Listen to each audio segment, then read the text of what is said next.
Okay, so this is my third time trying to make this video. I didn't sleep well the last couple of nights.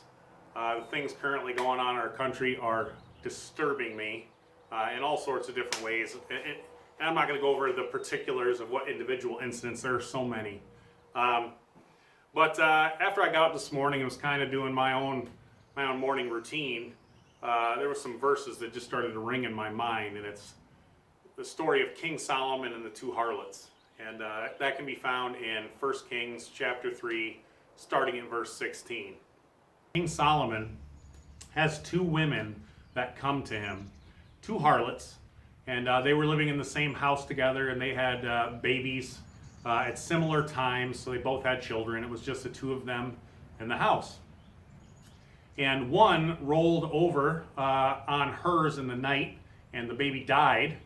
And so that woman swapped out the boys, and the baby boys, and took the living one and put the dead one in the other one's bed.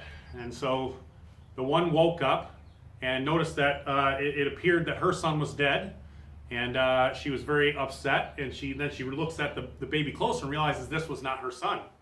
And then she becomes aware of what the other harlot had done to swap these babies out.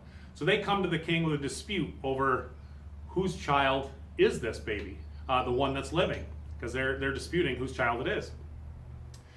So King Solomon hears their story, and when he sees them kind of bickering over whose child it is, he calls for a sword. So he's brought a sword, and he says that he's going to cut this living child right down the middle and give one half to one mother and one half to the other. So upon the information to the mothers that this is what the king's plan is, the mother who belongs to the living son, it's her child, says, no, please, king, don't do that. I don't want to see the child split. Fine, give it to the other woman. And the woman whom has the child that died in the night says, yeah, go ahead, just go ahead and cut him in half. So based on this, King Solomon can clearly see whose child this living boy is, and then he does go ahead and give the orders to return it to the mother that clearly loved the child and didn't want to see the child torn apart. So for me, this is a very representative verse for what's going on in American culture right now. There is a side that just wants to just see it all tore down. They don't care. They could care less. And I don't believe they're on the side of wisdom at all. I don't think they love this country. And it really disturbs me. It really does. And I'm hoping you, the general public, the regular working people, can see through this crap and see that this is not wise what's happening right now. And I guess I'll leave it to you after considering the story of King Solomon and the two harlots. And by the way, that's worthy to note. Neither one of these women were perfect. Neither were without sin, and we most certainly don't have anyone in this country that is without sin. But with that said, justice still needs to be done. And but apparently there's different definitions out there of what justice truly is.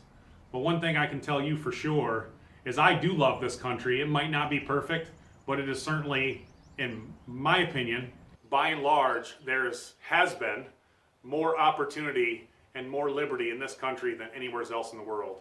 Now, I have my own issues with government overreach. I'm not necessarily perfectly satisfied with everything that our government has done and doing, and I am worried about them and big tech in the future.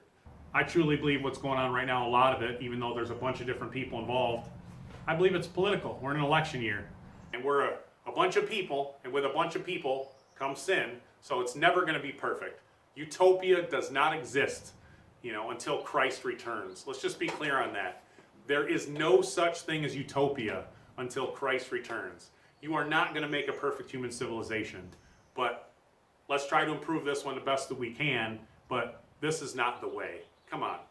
And it's just sad to me. It's very sad, and I wish I could talk to you under happier circumstances.